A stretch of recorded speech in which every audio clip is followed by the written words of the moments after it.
Ladies and gentlemen, hello, good morning, good afternoon. Thank you for taking your lunch hour wherever and whenever you are. Appreciate you joining this, our last Logiwa QuickTake of the year, and a pretty special one. As you can see, we have two special guests joining us for this event today, and the topic of this year-end QuickTake, winning in today's e-commerce environment. We believe that this is a great way to end what has been a very busy year in our industry, full of a lot of challenges, obviously, and full of a lot of success stories as well. And so we are very pleased and honored to have two experts in all things fulfillment and logistics with us today to discuss how to win in this new environment. And here they are. Gentlemen, Reg, Nick, thank you so much for joining us today. Appreciate you. You can, I'm sure, do a better job than I can introducing yourself. So, Reg, if you welcome and thank you for joining. If you would say hi. Thanks for having us, Wayne. It's great to be here. I'm Reg Adams. I'm the president and one of the co-founders of Techdinamics. We've been in the systems integration and supply chain for the last 35 years. So we're happy to be here and work with the team. Well, thank you very much for joining us. And Nick, you and I know each other a little bit. Share a little bit with the audience of your background, sir. Yeah, no, it's great. Thanks for having me, Wayne. And Reg, thank you for joining us. Nick Zabikow. I'm the VP of Sales at Logiwa. I've been in the logistics space for over 20 years. Everything from the TMS side to the carrier side, helped out a lot of multinationals, put together their direct to consumer and fill out their supply chain. And now here helping run the sales team at Logiwa. And super excited to talk about this changes that are coming in the e-commerce and how that's impacting everybody. Great. And gentlemen, again, thank you both. So without further ado, let's get right into the discussion. A little bit of ado, though, just to set the stage. We're in a connected world. We all know this, but is it driving our behaviors? Are we changing the way that we approach the way that we're doing business, the way that we're fulfilling orders, especially in a high volume direct-to-consumer environment? A quote actually from our CEO and founder, Erhan Musuoglu, which I will read because I think it's pretty relevant and germane to the follow-on discussion. To effectively manage high volume DTC fulfillment, you need to be connected to what's happening outside the four walls of your warehouses. So we all know that, and I will not speak to this semi-complex chart you see on the slide, but the point is that we are in an ecosystem, whether we want to be or not, and it is one in which we will all benefit in this industry as it becomes more integrated. So I believe the gentleman here will be bringing that topic up, that in this connected world, integration is key, and it's key to success in fulfillment. And in the high volume, minimal margin for error world of DTC fulfillment, every challenge becomes amplified. The pressures and the bar of expectation in the market has been set high. The pressures are high to deliver. With this dramatically increased order volume in the DTC world, you must consider things such as robotics and automation to be competitive. Consider all of the algorithms that drive your warehouse operations, smart batching, picking, etc. And then also, of course, a distributed fulfillment approach to fulfillment, which we will be talking about today as we go forward. So with that background, now let me turn it over to our panelists. Gentlemen, let's talk, let's discuss, and in fact, we'll pull up the title here because this is the main topic, of course, how to succeed and win in this environment. So question to you, gentlemen, what are some of the characteristics of this new next generation or new e-commerce environment that we're living in? What has been changing most significantly, and what do these changes represent as far as challenges and opportunities? Yeah, it's a great question, Wayne. It's what we're hearing from the market, and what we get asked all the time is helping people solve these changes that have come into the market. The biggest driver, I think, as it comes to change, is us as consumers, right? We're ordering, we want things on demand, we want things there faster, and older technology, or kind of the past of the B2B world, was built, and the warehouses were built specifically to deal with moving pallets in, pallets out, and getting them there fast. But what you can see has changed dramatically is if you look at somebody ordering 10,000 widgets, for example, in the past, or whatever they were ordering. If you're doing that B2B, very simple.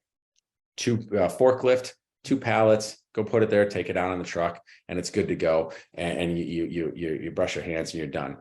Now, with the direct to consumer and the e-com space, maybe those 10,000 pens that you were ordering, or that were being ordered through your company, now is fulfilled through 8,000 different orders, which means you need to go pick multiple times, grab them, ship them, make sure that they're delivered on time. You got to deal with 8,000 different customers, all for the same money that you were selling those 10,000 pens before. The complexity has evolved. And systems, especially older type systems, we're not ready and we're not built for that. On top of it, now you've got all these orders and all these things coming through. The demand is unfortunately outpacing the availability in some cases of the labor pool. So now you need more people to pack and to grab those 10,000 pens, but you have less people to do them. And us as consumers, we're not looking at that. We ordered that pen, we ordered the video game, we ordered whatever, we want it here right away. We're not thinking about that. And so you have, again, demand growing at such an exponential rate, and the people and the processes in place to be able to do it are not necessarily built to be able to satisfy that. And finally, you're seeing a big change in, people looking at fixing that labor pool issue with robotics, looking at new technologies, automation, ways to automate it. And again, the really great technologies have the ability to help with automations and putting smart business rules in place and putting algorithms that can help you more intelligently get more out of the people that you have in the time frame necessary to meet the needs of us as consumers. I'd say that those things are really starting to drive the conversation, and again, the shift from old traditional ways into more of the e-com and the D2C world. Yeah, certainly a lot of injection of complexity into the world of fulfillment over the past several years.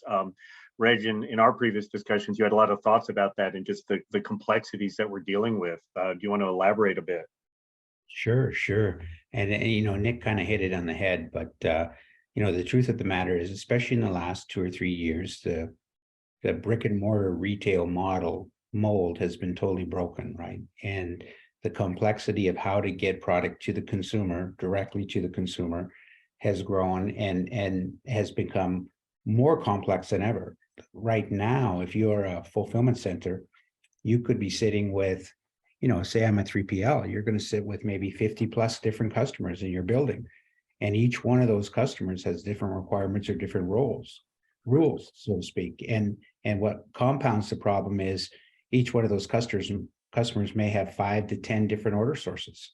In other words, you could have a Costco online, you have 1 or 2 of your own Shopify's going out the door for a particular customer. You have Amazon to fulfill through, Walmart marketplaces. They all have their own specific demands and requirements from that standpoint. So the rules become, the issues become, how do I manage that within the walls of the warehouse from that standpoint? And as Nick pointed out, the labor costs are climbing and the final mile shipping costs are climbing. I think FedEx and UPS just announced again another 7% increase from a shipping standpoint. So how do we work around that? So it's critical that we work with technology.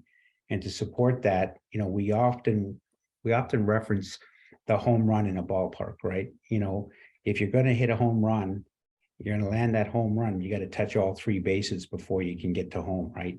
So we concentrate on, or we look at a 3-step process. We look at first order management, or OMS, or inbound order sources.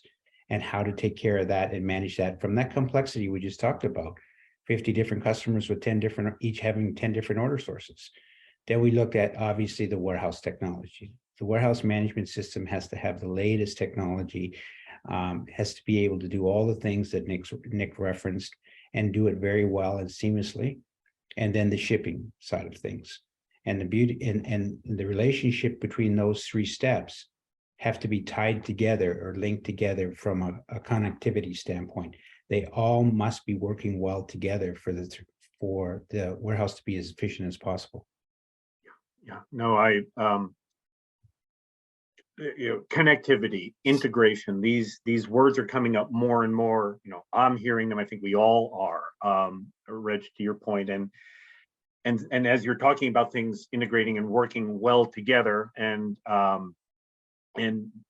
actually, since both of you gentlemen have been involved for years in providing technologies to this industry, let's talk a little bit more about that connection of solutions, right? The integration of different software platforms working together, and how important is that? It's a bit of the discussion of best in breed solution versus an integrated complete solution, and is there a sweet spot, or is there a place where we can go in integrating our solutions for the market together? That makes sense. And Reg, since this is a lot of what Techdinamics is involved with, maybe you can kick us off and talk a little bit about the importance of system and platform integration when managing DTC fulfillment. Yeah, it's really key, Wayne. It's right now, and I kind of like to use an analogy with the team when we're talking and we're training and we're going through different warehouse operations. You can reference the Formula One race car or NASCAR, and they do everything possible they can do to gain an inch in speed and performance, right? And the key there is it may say Ford on the hood, but under the hood, they could have as many as 20 different technologies all working together, all in sync, all talking to each other, and all communicating together. The fulfillment center is the exact same way. If a fulfillment center or a system or a partner comes back and says to you, we can do everything, then you better start talking to a different partner, because nobody can do everything in today's day and age with this complexity. So the key is getting the parties to work together, get embedded together, be connected together, and be able to operate together from that standpoint. And so working with the right partner from that standpoint is key in that complexity. Yeah, and right now I think we are in this almost a transition phase in our industry where we've had a lot of legacy tech solutions, software, etc., technologies that have gotten us to this point, but that are not necessarily tuned to this new DTC e-commerce world. And so we hear terms and you've mentioned some yourself, Reg, like WES, WCS, WMS, OMS, right? Nick, I know you've been involved in this industry for years and have seen this evolution. Can you talk a little bit about that and where all of these different platforms are and coming together or not from your perspective? Yeah, Wayne, it's a great thing, right? We have all these different buzzwords, and again, OMS, ERP, WMS, TMS, WS. It doesn't really matter. The general consensus is you're trying to get goods in, you get orders in, goods come into your warehouse or fulfillment centers, then you got to get delivered, right? So it's how you do that is a challenge. And as Reg mentioned, there is not a one size fits all. There is not a, hey, buy this out of the box. We don't have to connect to marketplaces, connect to carriers, connect to OMS systems with orders coming in. It doesn't exist that way.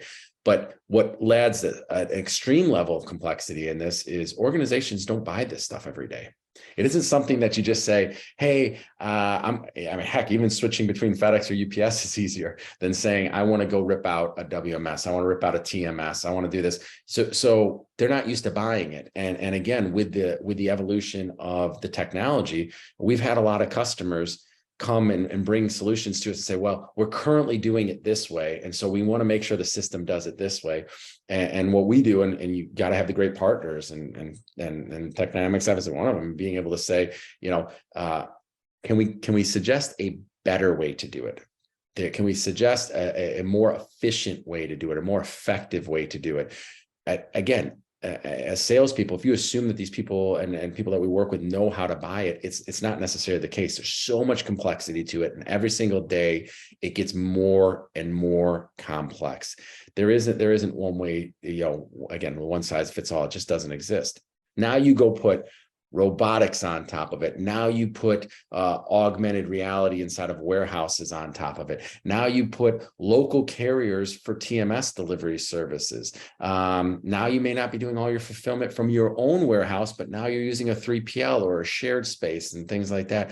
How do you give it a seamless view to your end consumer? Because end consumer, Nick, doesn't care whether UPS delivered it, USPS, FedEx, we don't care. But if I ordered something from Nike, it should have that same look and feel across the whole setup. And that's what we expect as consumers. And our job, Logiwa, Techdinamics, fill in the blank, is to help make that experience seamless. And that's what the right partnerships will do. That's what the right integrations will do. That'll be making sure that you're working with it. And if you are not working with a partner who's trying to look at your end to end to find the best way to put it together, not saying I can solve it all for you, but let's bring ideas on how to do it, you're not working with the right group. Right. And it's not just connectivity, it's the right types of connectivity that service the needs of the marketplace. And that's what needs to be focused upon. And, Nick, I think as you're speaking, I'm just almost seeing kind of the four walls of the warehouse just flop down, right? Because there's, from the consumer's point of view, it doesn't matter if there was an issue with the order, where it happened, at the marketplace, in the warehouse, during shipping, last mile, wherever, it doesn't matter. Everyone's to blame, and the brand ultimately gets hit. And so it's our job to make sure that that doesn't happen. Reg, from your perspective, again, just to continue on and pick up on the themes of integration and connectivity between platforms, what other input or advice do you have for our audience about how to approach these integrations and these connections? Yeah, I think that, Nick touched on it, when he said that, and we mentioned earlier that not one group has all the answers, but status quo no longer works, right? Just being able to move a file from A to B, or being able to print a label and ship it out the door, that's what we refer to as status quo. That doesn't work any longer. And so, expanding on what Nick said, the technology between the partners needs to be embedded, and you need to expand the offerings, not just from orders coming in inside the warehouse, but outside the warehouse all the way, from order entry to final mile delivery and visibility of. It's about optimization. And if the systems can work together and they're talking to each other, we can optimize the best of all worlds, right, from that standpoint. And I give you an example. We have a customer, they're on Shopify, they just dropped down 4,000 orders on a Monday morning, right? Well, there was a time when we would say 4,000 orders, what the heck am I going to do to get these 4,000 orders out the door? But the key is about embedded technology. So while the warehouse is already taking a look at how to optimize the wave pick for those 400 sets of headsets, as an example, right, from that standpoint, it's passing information to the shipping software, and the shipping software is taking a look at it, weight, dimensions, where it's going. It's going to 4,000 different customers, right? But they know they have 200 per pallet. They know how they can optimize the picking process from that standpoint. The shipping software is already rate shopped maybe 4, 5, 6 different national carriers, and maybe 3,200 of those 4,000 get labels across the national carriers, and they're all printed out at once. But at the same time, maybe there's a change, and that last 800, we're taking a look at it and we're putting them on 3 pallets or 4 pallets or 5 pallets. We're sending them LTL from New Jersey to California on a zone skip, and we're inducting them into San Francisco for local California zone 1, zone 2 deliveries. We're accomplishing saving freight. We're doing it faster, or we're putting it on an airplane. And in that case, we're picking it today, flying it tonight, and putting it out for delivery tomorrow, still beating the national carrier program in both cost and service from that standpoint. But the only way that happens is if the systems are working together. We have to see what's going on from order source to final mile demand, what is required, is there special instructions, and boom, you're done. We just picked 4,000 orders, picked, packed, and shipped, all in a matter of a couple hours. Well, I think Reg, it's an interesting thing.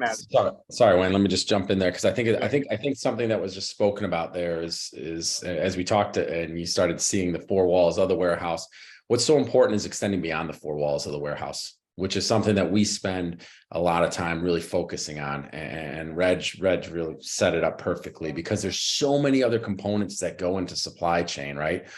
People don't think about when an order comes in, what actually goes on until it gets to it, but gets delivered to you. But our ability to extend beyond the four walls and really stretch in to predicting and seeing what's coming in from an order management side, prepping you to be able to have that, dealing with your replenishment, knowing what's coming on and where you need to have it, having the intelligence, as Reg is talking, to rate shop so that you know when that order comes out to now be, it's already picked and now it's getting packed and shipped. All you're doing is scanning and the intelligence is saying, this is going UPS, this one's going USPS, this one's being put on this pallet to be drop shipped and moved and zone skipped and moved around. This extension beyond our four walls of a warehouse, you need a technology that can help you do that. And when you don't have that, when you're trying to do them all in individual segments, you lose efficiencies, you lose effectiveness of your team, your costs skyrocket. And anybody who deals in the warehouses know these margins are paper thin. Grabbing an extra point or two here or there is worth its weight in gold. And again, the right connection, the right partnership gets you there. And that's what we really do focus on and provide the technology that helps you do that. And so it's so important. Sorry to step on you there, Wayne, but No, that was great. I mean, effectively, I was going to call out the elimination of the silos is what I'm seeing right now, a lot of in the industry and the movement towards that, breaking down these siloed approaches to, we are managing orders just in the warehouse. We're just dealing with shipping and transport and last mile.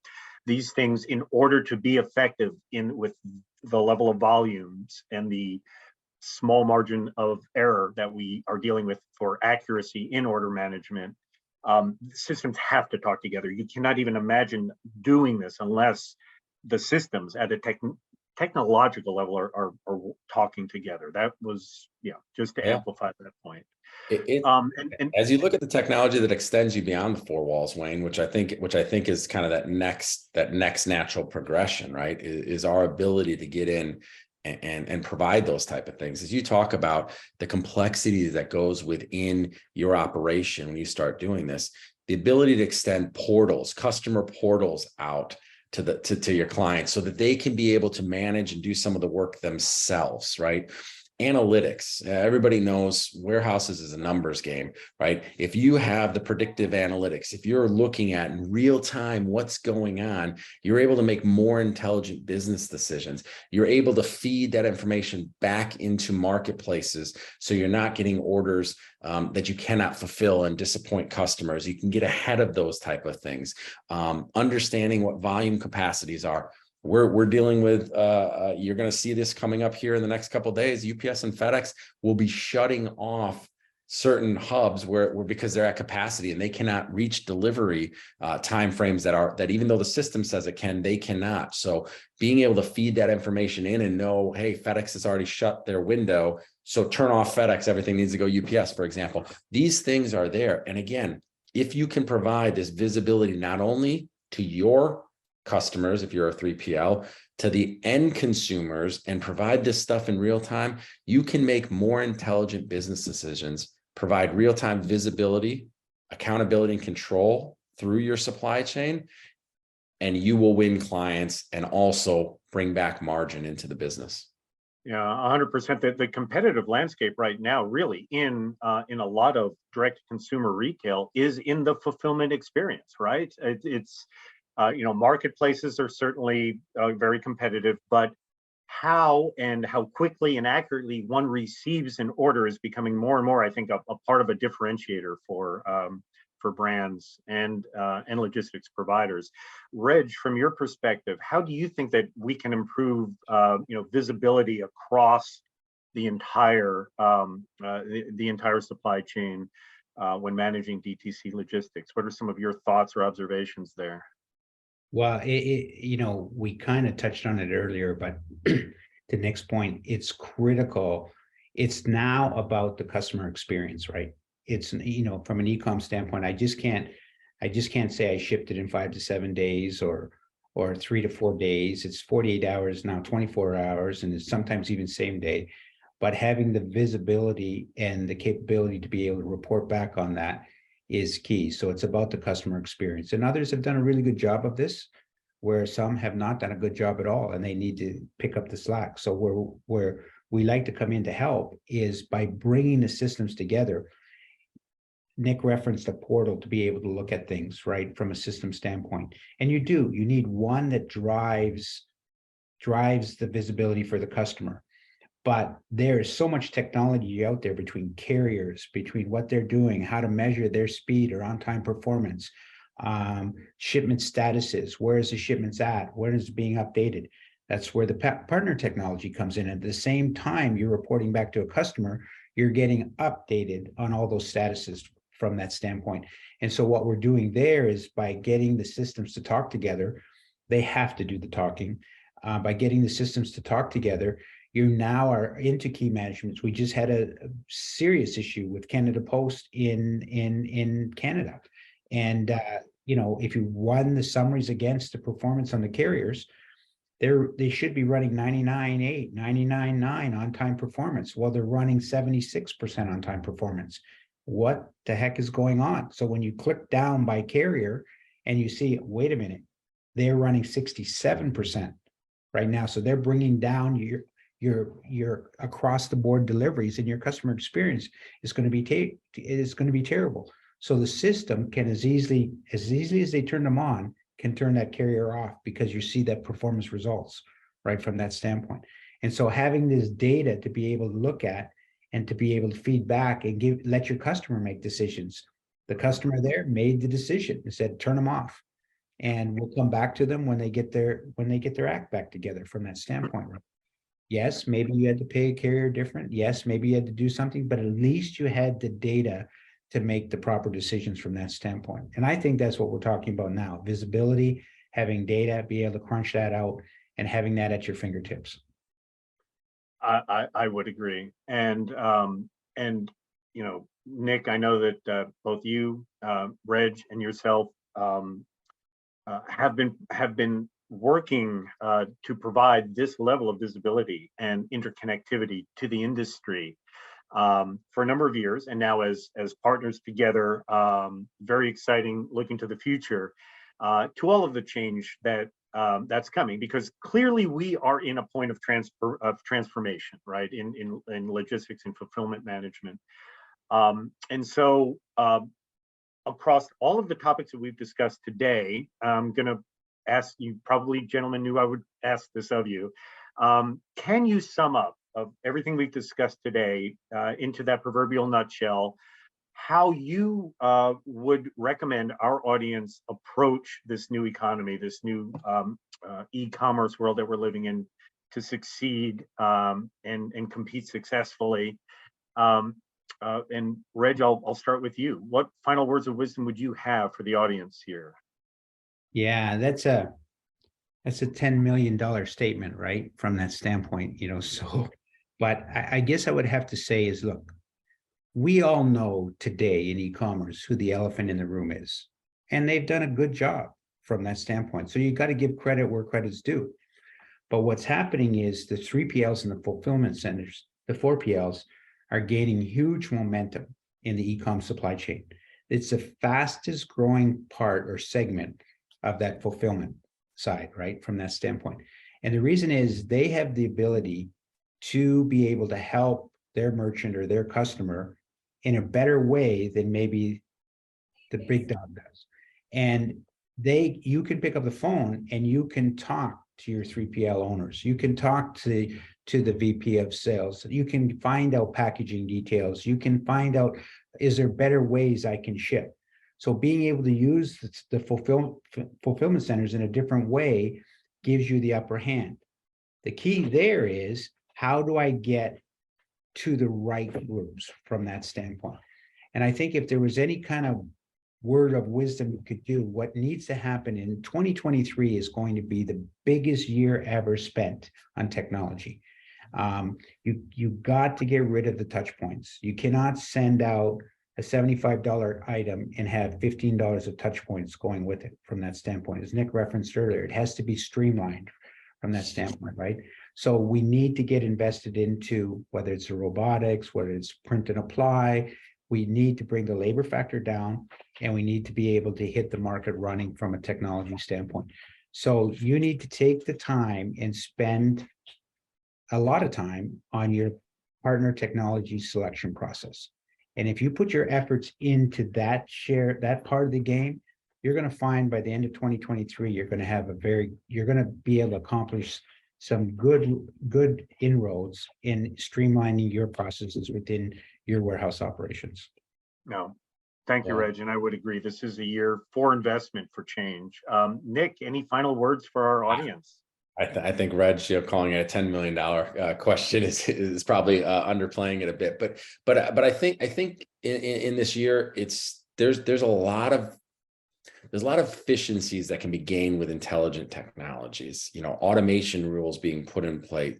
Smart put away systems, smart picking systems. That ability and making sure that in this case, the WMS has those requirements in there. Make those part of your requirement. Look at the functionality that, yes, you're currently doing it this way, but what does it look like if it can be improved? And really, really choose the partner that is really trying to understand not how you do it currently, which is very important, but how you need to do it to meet the changing of your customers' needs, and ensure that you have a system that is flexible enough. Because if people bought systems 2, 3, 5 years ago, the customers it's a moving target, and you have to have systems that are built to be able to turn quickly and adapt with it and grow with you, and partners that are willing to work together and not worry about necessarily who gets the credit, but gets the answer that makes the most sense for you to be able to deliver what your customers' needs are. Because you work with the right partners, they're going to care about you getting volume out the door fast, efficiently, correct, and making sure that your customers are happy, whether that customer is a brand that you're doing business for in a 3PL perspective, or whether it's an end consumer that's actually physically buying the goods. You have to be looking at how to grab margin in there. And there's a lot of ways to do that. It's been amazing. Some of these customers we've been speaking with lately, there is 5%, 10% that can be knocked off, efficiencies that can be gained in picking and packing that really allow them to get to where they want to go from a KPI perspective. So we're excited to work on it. We're going to continue working with our partners and groups like Techdinamics to make sure that we deliver that and keep up the happy customers. And that's really our goal. Thank you very much. Gentlemen, thank both of you. And we here at Logiwa will continue to offer great information, great expertise from folks like Reg and Nick throughout the course of our QuickTake series. So again, gentlemen, thank you so much for joining us for this special year-end wrap-up. I think it was a great way to wrap up the year here, just to kind of step back, step up, and just take a look at at where we are as an industry and how we are going to face the challenge of this high volume DTC world that we now live in. So again, gentlemen, thank you so much. Ladies and gentlemen, thank you for joining us. As always, QuickTakes will conclude now for the year, but we'll kick off again in January. We would love for you to never miss one. They're always very to the point, very educational events. Love to have you subscribe. To do so, simply go to get.logiwa.com/webinar-sign-up. Love to have you there. Ladies and gentlemen, we'll leave the session open for just a couple of minutes. If you have any questions, please do ask. We will share them with our panelists, get back to you after the fact, and make this presentation available to everyone who attended. Thank you so much for joining. Reg, Nick, thank you both, gentlemen. I hope you have a wonderful holiday season. I know I need to get my online shopping started here pretty soon. So folks out there listening to us, thank you for joining us. Happy holidays, everyone. A very successful peak season to us all, and a great 2023. Thank you all very much. Happy holidays, everyone.